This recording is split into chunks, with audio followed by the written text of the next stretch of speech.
ओम नमो भगवते वासुदेवाय। ओम नमो भगवते वासुदेवाय। परम पवित्र ग्रंथ श्रीमद् भगवद गीता के 6वें अध्याय का 24वां श्लोक। श्लोक है, संकल्प प्रभाव कामांश त्यक्त्वा सर्वान् शेषतः मनुष्ये इंद्रिय ग्रामम विनियम्य समन्ततः। अर्थात यहाँ पर भगवान वासुदेव श्री कृष्ण योग साधना के दो महत्वपूर्ण सिद्धांतों के विषय में बता रहे हैं। क्या है सिद्धांत महत्वपूर्ण?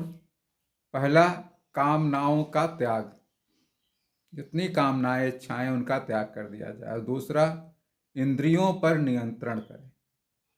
इंद्रियों पर नियंत्रण किए बगैर आध्यात्मिक जगत में कुछ भी प्राप्त करना संभव नहीं।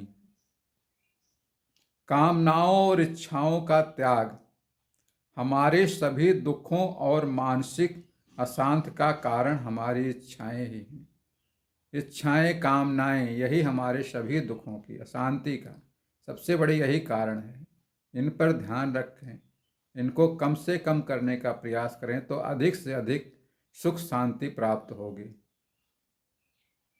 मन जब किसी वस्तु या सुख की इच्छा करता है तो वह उसे प्राप्त करने के लिए बेचैन रहता है।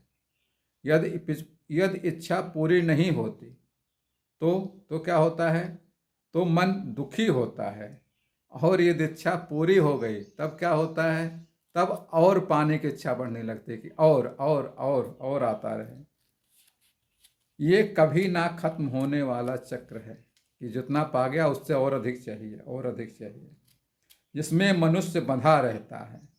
भगवान श्री कृष्ण कहते हैं कि सच्चे योगी को सभी इच्छाओं का संपूर्ण त्याग कर देना चाहिए, जिससे वह मानसिक शांति एवं ईश्वर प्राप्ति के मार्ग पर आगे बढ़ सके। हमारी इंद्रियां क्या हैं? 5 ज्ञानेंद्रियां हैं, 5 कर्मेंद्रियां हैं। हमारी कर्मेंद्रियां क्या हैं? आँख, कान, नाक, जीव एवं त्वचा, ये हमारी ज्ञानेंद्रियां हैं सारी।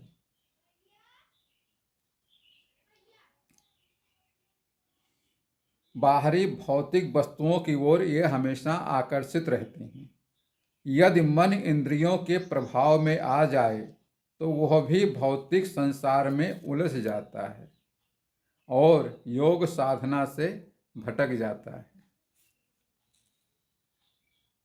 इसलिए एक योगी को चाहिए कि वह अपने मन से इंद्रियों को पूरी तरह नियंत्रित करे, ताकि उसे बाहरी संसार की ओर उसका मन आकर्षित ना हो। जब मन पूरी तरह नियंत्रित हो जाता है तभी ध्यान और योग की उच्चतम अवस्था प्राप्त की जा सकती है। इसलिए इच्छाओं को त्यागे बिना और इंद्रियों को वश में किए बिना ध्यान, शांति एवं ईश्वर की प्राप्ति संभव नहीं है। अगर ईश्वर की प्राप्ति करनी है, ध्यान लगाना है, मन को शांति चाहिए, तो अपनी इच्छाओं को कम से कम करें, कंट्रोल करने का प्रयास करें।